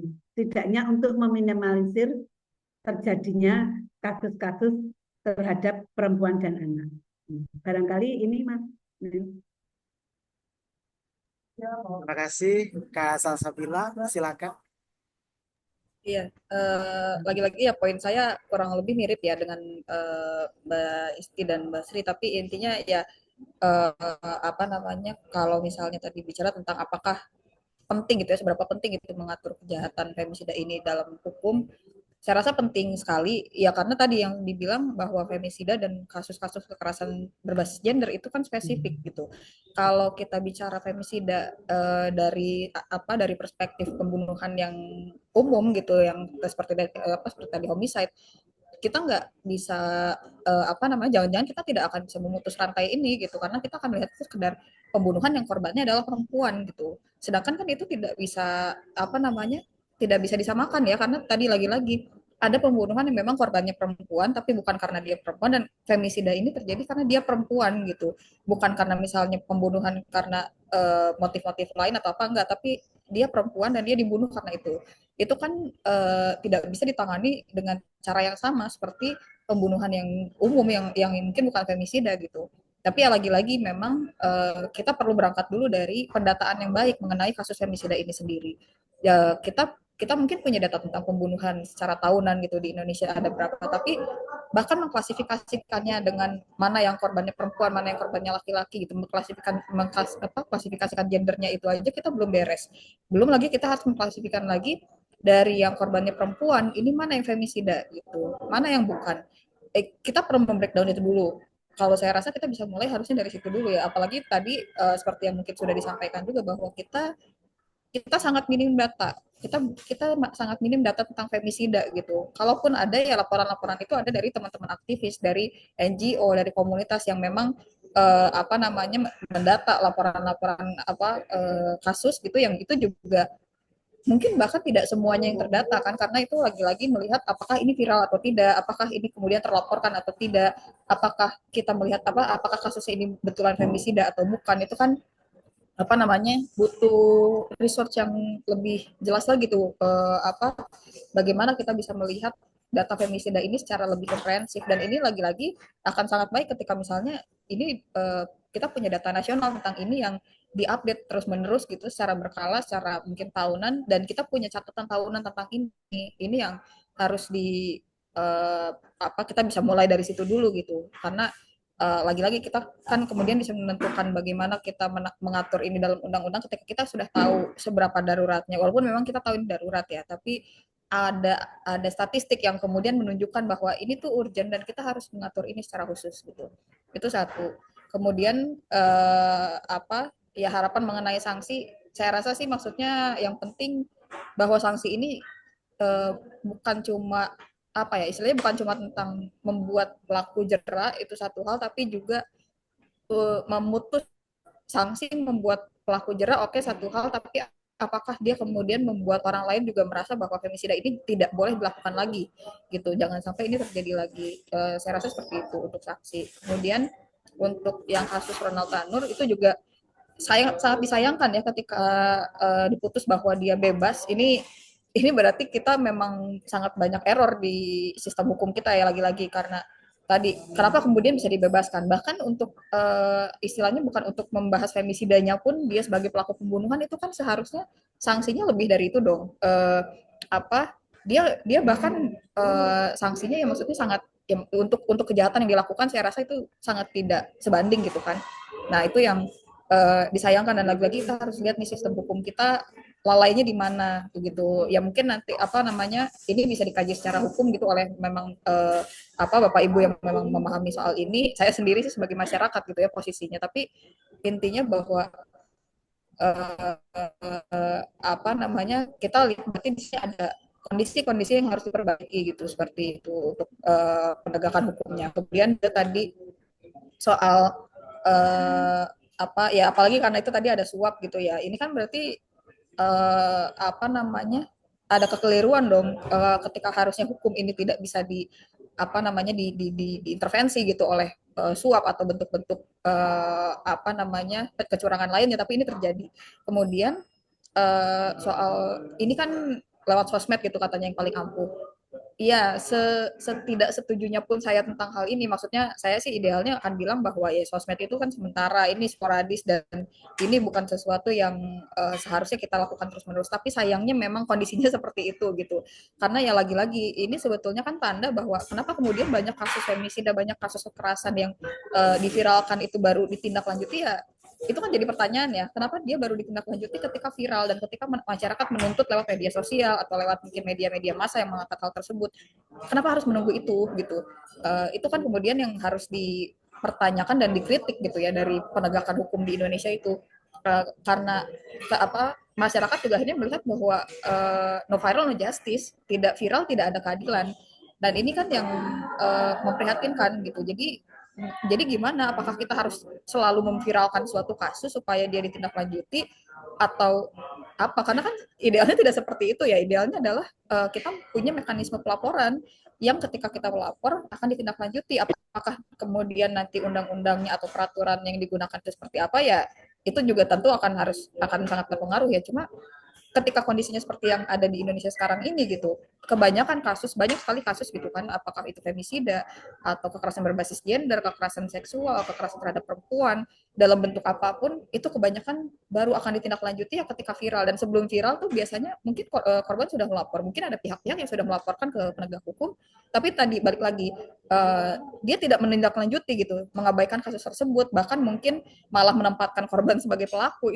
Itu sering terjadi gitu. Dan ya kebetulan Konde juga beberapa kali menemukan kasus seperti itu gitu ketika meliput, dan ketika diangkat oleh media, ketika itu diangkat oleh medsos, diviralkan, dibuat pemberitaan yang heboh dan segala macam, baru ditindaklanjuti, baru dilanjutkan kasusnya. Itu kan apa ya, kok seperti itu, kok harus menunggu dulu ada masyarakat yang bergerak baru penegak hukum juga mau bergerak untuk menindaklanjuti itu secara serius. Nah itu yang kondisi nyatanya seperti itu. Jadi saya rasa ya selain juga karena tadi apa namanya sistem hukum yang harus diperbaiki, bagaimana tidak ada intervensi dari pihak-pihak yang ingin membatalkan suatu kasus atau ingin mendapatkan keringanan gitu, yang harus diperhatikan juga bahwa ya kita perlu lagi-lagi itu kita perlu menciptakan ruang pelaporan yang mumpuni gitu supaya kita nggak perlu memviralkan lagi kasus-kasus dulu, menaikkan dulu apa misalnya Twitter please do your magic, atau misalnya membuat template-template dan segala macam. Ini kan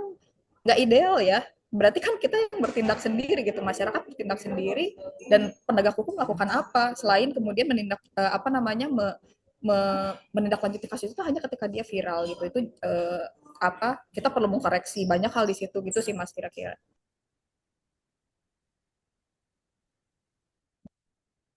Baik, Kak Salsabila, terima kasih sudah berikan respon.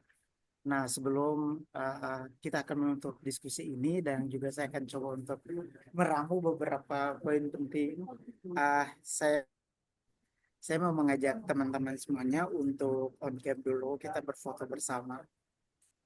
Kita tersenyum dulu sebelum mendengarkan poin-poin dari saya. Silakan dibuka kameranya. Ayo yang belum buka, persilakan.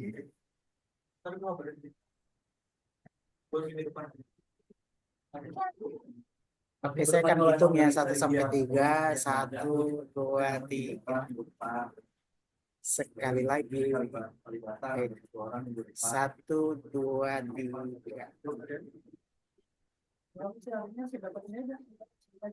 Oke, terima kasih banyak sudah on cam. Nah, mungkin ini bukan kesimpulan juga, tapi hanya beberapa poin penting karena sebenarnya saya cukup berbangga ya hari ini banyak teman-teman yang laki-laki hadir di sini. Eh, Tidak menyebut diri sebagai feminis juga yang laki-laki, tapi saya senang sekali membicarakan topik ini dan teman-teman banyak apa namanya sudah berpartisipasi juga di sini. Bukan sebuah kesimpulan, tapi hanya ada beberapa catatan penting bahwa sebetulnya terkait dengan topik femisida, femisida itu adalah kasus pembunuhan spesifik yang selalu diawali dengan rentetan kejadian yang tragis dan seringkali eh, tidak menjadi perhatian kita. Perempuan terbunuh karena justru identitasnya dia sebagai perempuan. Dianggap lemah, dianggap tidak patuh, dianggap tidak mandiri. Jadi seenaknya si pelaku pada akhirnya harus kemudian mengerang nyawa, kira-kira gitu ya. Ini diakibatkan oleh banyak faktor, termasuk konstruksi sosial, termasuk budaya patriarki, ya, menyalahkan penampilan dari perempuan, menganggap perempuan tidak bisa ini itu dan lain. Dan tentu saja ada beragam faktor-faktor ekonomi dan lain-lainnya. Kemudian banyak kasus femisida memang tidak terungkap karena tidak adanya ruang yang aman, tidak tidak cukup percaya dengan para penegak hukum, tidak merasa bahwa atau mungkin sebaliknya adalah ya kalau melaporkan ini ada menjadi aib. Dan biasanya kalau perempuan merasa ini adalah aib itu karena memang di lingkup keluarga, di lingkup domestiknya itu ada tekanan memang. Ya kamu jangan mencemarkan yang namanya besar keluarga dan seterusnya. Nah ini yang perlu kita pahami. Dan 60% kasus itu justru terjadi di rumah orang-orang terdekat. Ah, dalam praktiknya banyak terjadi kasus-kasus yang memang tidak bisa diungkap kebenaran dan keadilan bagi korban. Kenapa? Ya karena selain para penegak hukumnya tidak punya kapasitas yang cukup mumpuni untuk menangani itu, ya kita sebagai masyarakat juga tidak mendorong terungkapnya kebenaran dan keadilan bagi korban. Ada beberapa hal perlu yang kemudian dilakukannya dari pemaparan sumber tadi itu. Pertama adalah ya soal memberikan ruang aman itu. Jadi kita jangan merasa atau beranggapan bahwa urusan kekerasan dalam pihak lain di ruang rumah tangga orang lain itu hanya sekedar ya itu urusan rumah tangga mereka gitu. Tapi juga kita sebagai tetangga, sebagai anggota masyarakat juga harus meningkatkan kewaspadaan, melihat ya eskalasi-eskalasi yang timbul itu sebagai eh, satu kondisi yang sebenarnya mengancam perempuan, mengancam anak, dan selalu eh, dampak dari kekerasan itu ya yang paling eh, merasakan dampak besar juga terhadap anak-anak ya. Jadi kalau kita meningkatkan kewaspadaan, kesadaran yang penting kita, ya kita justru menyelamatkan tidak hanya korban tapi juga anak-anak seperti generasi penerusnya. Kemudian advokasi hukum, memberikan layanan hukum, konsultasi hukum, pendampingan ya, eh, terhadap para korban. Nah, mudah-mudahan ini bisa terbentuk saya satu sinergi bersama IKHUM dengan dengan Komnas Perempuan, dengan Konde juga sebagai media, bagaimana kita bisa berkolaborasi ya ke depan membantu untuk kemudian memberikan edukasi kepada masyarakat, memberikan pendampingan ya terhadap korban dan seterusnya, terutama juga keluarganya. Kemudian advokasi pemulihan keluarga korban itu catatan yang sangat penting juga, dan advokasi soal data karena kita tidak punya data yang cukup komprehensif mengenai hal ini. Jadi kita coba ke depan sinergi yang terbentuk bisa mengarah ke arah situ.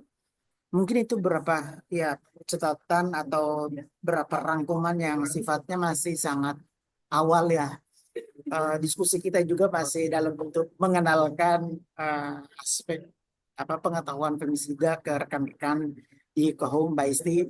Ini mengenalkan bahasa Sabila, ini baru mengenalkan, ya kita juga masih sangat awam, tapi mudah-mudahan diskusi hari ini memberikan pemahaman, pengetahuan, dan juga ini lagi-lagi teman-teman di sini kan lawyer nih, para penegak hukum, para hakim, para jaksa, saya lihat banyak ada di sini hakim, jaksa, lawyer. Nah, yuk dibantu yuk, kita mencoba kalau ada kasus-kasus spesifik seperti ini, uh, ingin teman-teman yang sudah memberikan wawasan ke kita tadi ini bisa membantu. Ya. Dan di lingkup kerja kita ayo kita sebarluaskan, kita bagi pemahaman kita. Mungkin itu saja dari saya. Tentu saja saya mewakili rekan-rekan Dewan Pengurus Pusat Ikatan Keluarga Alumni Fakultas Hukum Universitas Negeri Yogyakarta mau mengucapkan terima kasih banyak untuk Mbak Isti dari Komnas Perempuan, Mbak Salsabila dari Konde, dan juga Mbak Sri.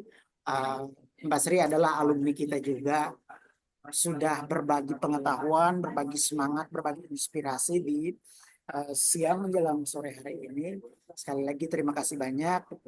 Jika ada hal-hal yang kurang, mohon dimaafkan. Kita juga dalam proses belajar dan bertumbuh. Mudah-mudahan kita bisa bersinergi, berkolaborasi di kegiatan selanjutnya. Dan terakhir, teman-teman yang sudah bergabung, terima kasih banyak.